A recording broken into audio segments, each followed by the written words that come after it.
Há 6.000 anos, muito antes do surgimento das grandes civilizações como os maias ou os incas, um grupo misterioso de seres humanos habitava na América.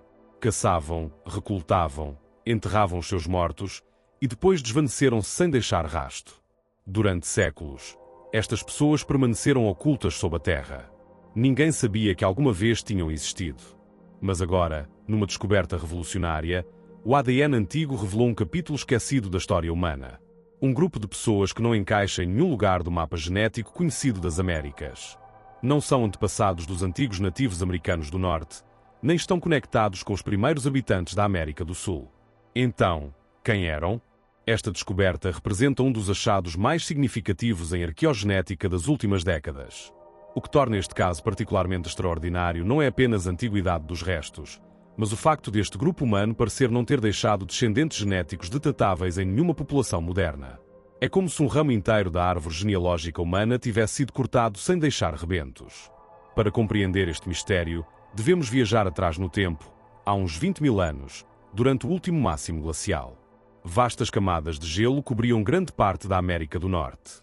Os níveis do mar eram tão baixos que uma ponte terrestre, conhecida como Beringia, conectava a Sibéria ao Alasca. Esta ponte não era simplesmente uma estreita faixa de terra, mas uma extensão de aproximadamente 1.600 km de largura, uma verdadeira terra imersa com seu próprio ecossistema. Esta paisagem herbácea transbordava de mamutes, bisontes e outra megafauna. As estepes da Beringia proporcionavam alimento abundante para os grandes herbívoros, que por sua vez sustentavam os predadores e os caçadores humanos. Era a porta de entrada para que os primeiros humanos entrassem nas Américas. Mas cruzar esta ponte não foi um simples passeio. Exigiu adaptações culturais e biológicas extraordinárias para sobreviver num dos climas mais duros da Terra. Estes primeiros migrantes eram descendentes de antigas populações do leste da Ásia e da Sibéria. Portavam ferramentas de pedra sofisticadas, conhecimentos sobre como caçar megafauna e estratégias de sobrevivência desenvolvidas durante milénios nas estepes asiáticas. Cruzaram a Beringia há aproximadamente 16.000 anos, levando consigo as sementes genéticas da ascendência nativa americana. À medida que o gelo recuava, estas pessoas aventuraram-se em direção ao sul. Alguns investigadores sugerem que a migração ocorreu através de um corredor livre de gelo entre as camadas glaciais, enquanto outros propõem uma rota costeira ao longo do Pacífico. Provavelmente ambas as rotas foram utilizadas em diferentes momentos. Há 13.000 anos, a cultura Clovis, conhecida pelas suas distintivas pontas de lança caneladas, tinha-se estendido por toda a América do Norte. Estas pontas de lança, com a sua característica canelura central, representam uma das tecnologias de caça mais refinadas do Paleolítico.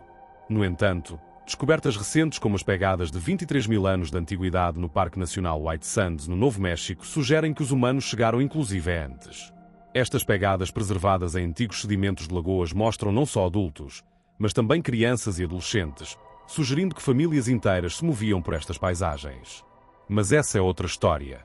A viagem para o sul canalizou-se através do Istmo do Panamá, uma estreita ponte de terra que servia como única rota para a América do Sul. Este gargalo geográfico teve consequências genéticas profundas, atuando como um filtro que apenas permitiu que certos grupos passassem, enquanto outros ficaram para trás ou extinguiram-se. O Planalto de Bogotá, um planalto alto a 2.600 metros acima do nível do mar na Cordilheira Oriental dos Andes colombianos, foi uma paragem-chave neste caminho. Os seus solos férteis, zonas úmidas e abundante vida selvagem tornaram-no um refúgio ideal para os primeiros caçadores-recoletores.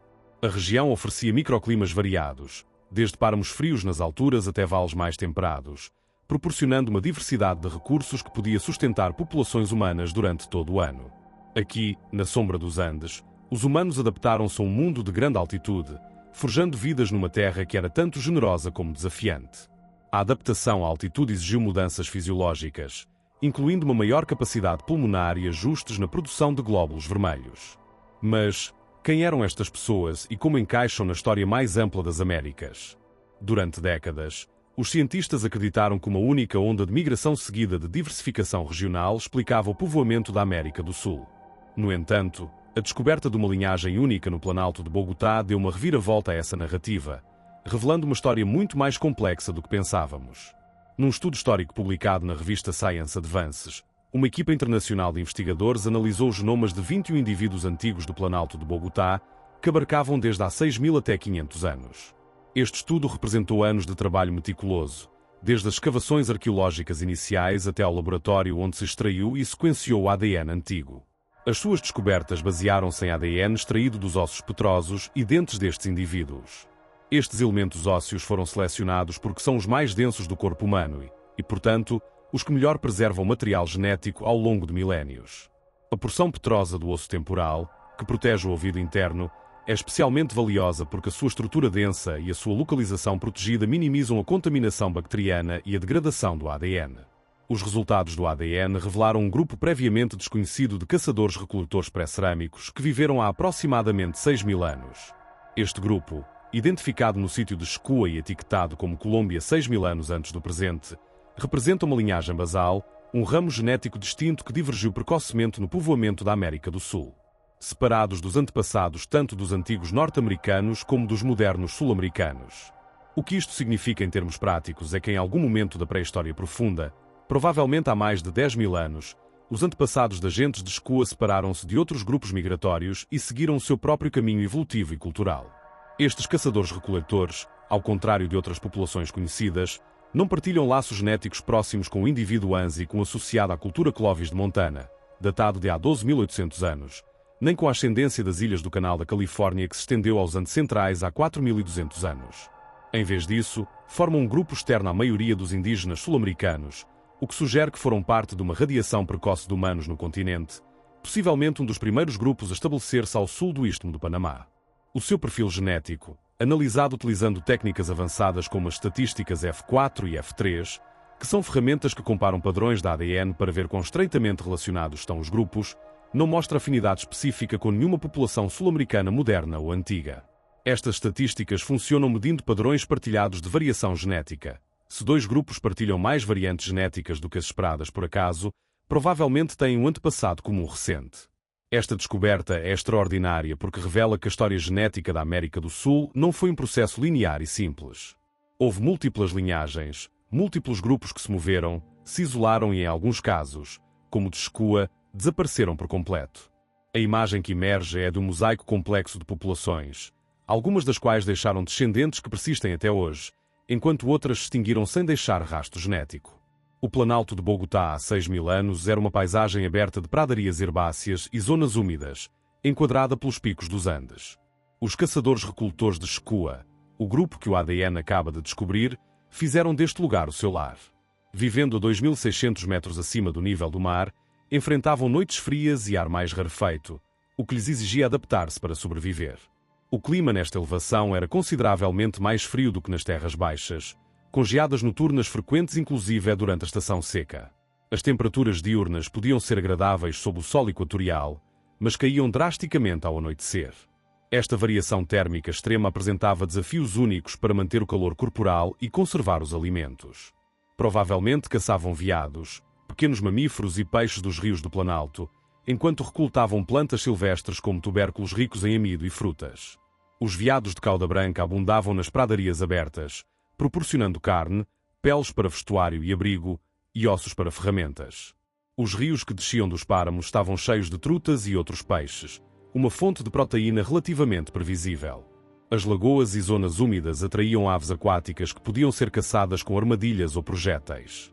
Quanto às plantas, os tubérculos andinos como batatas silvestres e outras raízes comestíveis teriam sido fundamentais na sua dieta, especialmente durante as temporadas em que a caça era menos abundante. Sem cerâmica para armazenar ou cozinhar alimentos, é possível que usassem cestas tecidas ou peles de animais. A ausência de cerâmica é uma das características definidoras do período pré-cerâmico. No entanto, isto não significa que carecessem de tecnologias sofisticadas. As cestas tecidas com fibras vegetais, embora raramente sobrevivam no registro arqueológico, podem ser extremamente elaboradas e funcionais. As peles de animais curtidas serviam não só como recipientes, mas também como roupa e mantas essenciais para sobreviver às noites frias do Planalto. A análise de ADN também oferece uma janela para a sua comunidade. Entre os 7 indivíduos de Skua estudados, os cientistas encontraram 4 pares de parentes próximos, como primos ou irmãos, o que sugere um grupo muito unido. Esta estrutura de parentesco indica que os bandos de caçadores-recoletores mantinham vínculos familiares estreitos, provavelmente movendo-se e caçando juntos como unidades familiares alargadas. 5 eram homens, todos partilhando o marcador do cromossoma Y chamado pelo grupo Q1B1A, uma linhagem paterna comum entre os nativos americanos, transmitida de pai para filho. Este haplogrupo é um dos mais antigos e estendidos entre as populações indígenas das Américas, sugerindo que o grupo de Chukua partilhava antepassados profundos com outros nativos americanos, ainda que a sua linhagem geral se tivesse separado precocemente. O seu ADN mitocondrial, transmitido de mãe para filho, era mais variado, sendo os haplogrupos B2 e D os mais comuns, seguidos da 2 e C1. Estes haplogrupos são como etiquetas genéticas que rastreiam a ascendência materna. A diversidade nas suas linhas maternas sugere um grupo dinâmico. Esta diversidade mitocondrial maior do que a do cromossoma Y poderia indicar que o grupo praticava a exogamia feminina, isto é, que as mulheres se moviam entre grupos para casar enquanto os homens permaneciam nos seus territórios natais. Uma técnica chamada Runs of Homozygosity, sequências de homozigotia, que mede quanto ADN idêntico herdou uma pessoa de ambos os pais, mostrou baixa endogamia, o que significa que não se casavam frequentemente com parentes próximos. Isto é significativo porque indica que, apesar de viverem em grupos pequenos, mantinham redes sociais mais amplas que permitiam o intercâmbio de parceiros e evitavam os efeitos negativos da consanguinidade. O seu tamanho populacional, estimado entre 3 e 8 vezes mais pequeno do que os grupos posteriores, coincide com a evidência arqueológica de pequenos bandos de caçadores-recoletores durante o período pré-cerâmico, que abarca desde há 11.500 até 4.000 anos. Grupos tão pequenos são típicos de sociedades de caçadores-recoletores em ambientes de altitude, onde a densidade de recursos é relativamente baixa. O seu isolamento genético levanta grandes perguntas. Evitavam outros grupos? Talvez porque as montanhas dos Andes os mantinham separados. Ou eram parte de uma rede mais ampla que não deixou rastro genético? A geografia montanhosa do Planalto certamente teria dificultado o contacto com grupos em outras regiões, mas não o teria tornado impossível. É possível que houvesse intercâmbios ocasionais, mas que estes fossem demasiado esporádicos para deixar uma assinatura genética detetável. As suas ferramentas, provavelmente feitas de pedra e osso, sugerem um estilo de vida nómada, movendo-se com as estações para encontrar alimento. A tecnologia lítica do período pré-cerâmico nos Andes incluía pontas de projétil, raspadores para trabalhar peles e facas para processar carne e plantas. Sem cerâmica, viveram antes das mudanças agrícolas que mais tarde remodelariam o Planalto, dependendo por completo dos recursos naturais da terra. O seu modo de vida representava uma adaptação bem-sucedida que tinha funcionado durante milénios. O estudo revelou então uma mudança importante. Há 2.000 anos, este grupo único tinha desaparecido do Planalto e foi substituído por uma nova população cujo ADN era mais similar ao de pessoas da América Central, vinculado a uma fase cultural chamada Complexo Cerâmico Herrera. Este complexo marca a introdução da olaria na região, uma mudança tecnológica que transformou radicalmente a vida cotidiana. Esta substituição foi confirmada utilizando uma técnica chamada de mistura, que atua como um livro de receitas, decompondo o ADN de uma pessoa em ingredientes para mostrar de que grupos ancestrais provêm, e QP-Wave, que verifica se os grupos partilham uma história genética comum. As análises da mistura revelaram que os indivíduos do período Herrera tinham componentes genéticos completamente diferentes dos de Chukua, com afinidades para populações da América Central e do norte da América do Sul. Estas populações posteriores, desde o período Herrera, há 2.800 até 1.200 anos, até ao período Muisca, há 1.200 até 500 anos, eram geneticamente semelhantes entre si, o que sugere uma população estável que durou até os espanhóis chegarem no século XVI. Os Muisca, conhecidos pela sua sofisticada ourivesaria e organização social, foram os descendentes diretos desta população Herrera. Então, a pergunta é, o que aconteceu com a gente de Chukua? O estudo sugere uma substituição genética completa, sem sinais de que o seu ADN se misturasse com um novo grupo. Isto é extremamente inusual. Na maioria dos casos de migração humana, mesmo quando uma população é deslocada ou conquistada, costuma haver pelo menos algum grau de mistura genética. O facto de que não haja nenhum sinal detetável de genes de Chukua em populações posteriores sugere um desaparecimento total. Isto poderia ter-se devido a mudanças climáticas, competição por recursos ou doenças. A chegada da cerâmica e da agricultura provavelmente deu à gente Herrera uma vantagem, permitindo-lhes superar ou deslocar os caçadores-recoletores. As causas deste desaparecimento genético ainda são incertas. Os investigadores propõem várias hipóteses. Primeiro, o clima. Há uns 4.200 anos, os dados de pólen de lagos próximos mostram uma mudança para condições mais secas e frias, um período que provavelmente reduziu os fornecimentos de alimentos silvestres como tubérculos e animais de caça, especialmente em planaltos onde os recursos já eram limitados. Este stress ambiental poderia ter enfraquecido a população de Chukua, tornando-a vulnerável. As populações de caçadores-recoletores são particularmente sensíveis às mudanças climáticas porque dependem diretamente da disponibilidade de recursos silvestres. Segundo, a chegada de novas tecnologias. A gente herrera trouxe consigo a cerâmica, que permitia armazenar e cozinhar alimentos de maneira mais eficiente, e o cultivo de milho, que proporcionava uma fonte de alimento mais fiável do que a caça e a recoleção. Estas inovações deram-lhes uma vantagem competitiva decisiva. A agricultura permite sustentar populações muito mais densas do que a caça e a recoleção, o que significa que os agricultores herrera provavelmente superavam numericamente os caçadores de escua. Terceiro, conflitos ou doenças. Embora não haja evidência direta, é possível que confrontos entre grupos ou a introdução de patógenos aos quais a gente de escua não tinha imunidade contribuíssem para o seu desaparecimento. As doenças infecciosas podem dizimar populações pequenas e isoladas que nunca estiveram expostas a elas. O que está claro é que esta substituição populacional foi completa. Não houve mistura genética, não houve descendentes. A gente de escua simplesmente desvaneceu-se do registro genético, como se nunca tivessem existido. Este é um dos poucos casos documentados de substituição populacional total na pré-história das Américas. Os caçadores-recoletores de escua desafiam a velha ideia de que a cultura Clovis foi a primeira e única onda de colonos nas Américas. A sua descoberta apoia uma história mais complexa, com múltiplas migrações e períodos de isolamento. Tal como os antigos beringianos do Alasca ou os grupos das ilhas do Canal da Califórnia, a gente de escua mostra que os primeiros sul-americanos eram diversos, com alguns grupos a separarem-se precocemente e outros a misturarem-se com o tempo. Esta descoberta põe em evidência a complexidade do povoamento da América do Sul. Durante muito tempo pensou-se que a história genética do continente era relativamente linear, uma ou poucas ondas migratórias que deram origem a todas as populações indígenas. No entanto, cada vez mais estudos revelam que a realidade foi muito mais fragmentada. Houve grupos que chegaram cedo, isolaram-se geograficamente, desenvolveram características genéticas únicas e, em alguns casos, desapareceram sem deixar descendência. O Planalto de Bogotá, pela sua localização estratégica como porta de entrada para o continente, torna-se num ponto crítico para futuros estudos. Compreender o que aconteceu aqui pode lançar luz sobre dinâmicas semelhantes noutras regiões da América. O papel do Planalto como porta de entrada para o sul do continente torna-o no lugar-chave para futuras investigações. Cada nova descoberta nesta região tem o potencial de reescrever a nossa compreensão do povoamento do continente. Os cientistas estão a pedir mais investigações da ADN em toda a América do Sul para rastrear o destino da linhagem de escua. Deixaram descendentes a lugares como a Amazónia ou a América Central. Poderiam os seus genes persistir em grupos modernos que falam línguas chibchas?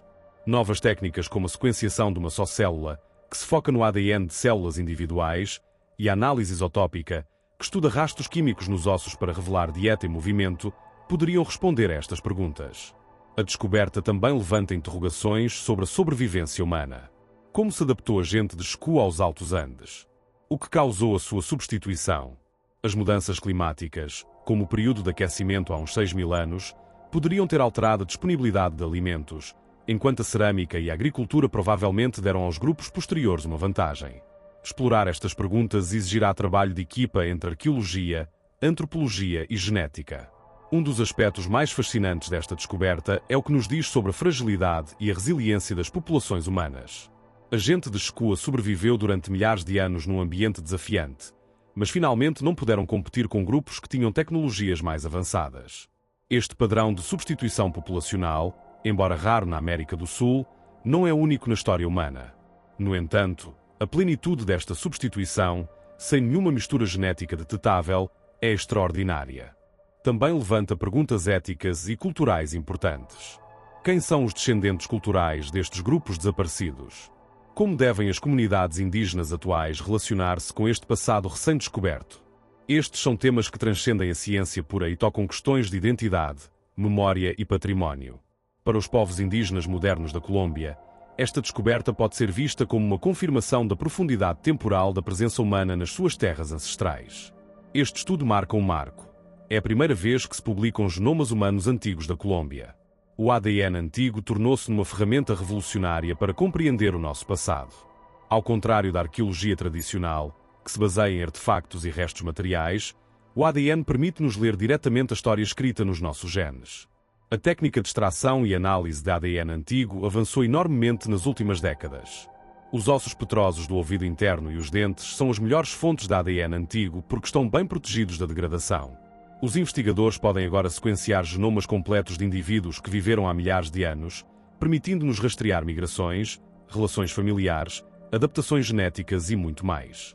No caso do Planalto de Bogotá, a análise de 21 indivíduos de diferentes períodos permitiu aos cientistas reconstruir a história populacional da região com um detalhe sem precedentes. Puderam identificar não só a existência da linhagem de Shekua, mas também documentar o seu completo desaparecimento e substituição. Este nível de resolução simplesmente não seria possível apenas com métodos arqueológicos tradicionais. A revolução do ADN antigo transformou campos inteiros de estudo. O que antes eram especulações baseadas em semelhanças culturais ou linguísticas agora pode ser confirmado ou refutado com evidência genética direta. No entanto, é importante lembrar que o ADN é apenas uma parte da história humana. A cultura, a linguagem, as crenças e as práticas não se herdam geneticamente e podem transmitir-se entre grupos sem mistura genética. A descoberta da gente de Shekua recorda-nos o quanto ainda nos falta aprender sobre o nosso passado. Durante 6.000 anos, este grupo viveu, amou, lutou e sobreviveu nas terras altas da Colômbia, apenas para desaparecer sem deixar descendentes. A sua história esteve oculta durante milénios, mas graças ao poder do ADN antigo, agora podemos começar a contá-la. Este povo fantasma, como alguns lhe chamaram, representa um capítulo fascinante e trágico na história humana. Não sabemos os seus nomes, não sabemos a sua língua, não conhecemos os seus mitos ou os seus sonhos. Mas sabemos que existiram. Sabemos que foram únicos. E sabemos que o seu legado, ainda que não se tenha transmitido geneticamente, é parte da rica e complexa história do povoamento das Américas. Cada um destes indivíduos teve uma vida, experimentou alegrias e dores, enfrentou desafios e celebrou vitórias. Enterraram os seus mortos com cuidado, o que sugere rituais e crenças sobre o além. Fabricaram ferramentas com destreza, transmitiram conhecimentos de geração em geração e adaptaram a sua cultura ao exigente ambiente andino. Tudo isto se perdeu quando desapareceram, mas agora, graças à ciência moderna, podemos pelo menos recuperar a sua pegada genética. À medida que continuamos a explorar o passado com novas ferramentas e técnicas, é provável que descobramos mais grupos esquecidos, mais linhagens perdidas, mais capítulos da história humana que acreditávamos encerrados. O Planalto de Bogotá revelou um dos seus segredos mais bem guardados.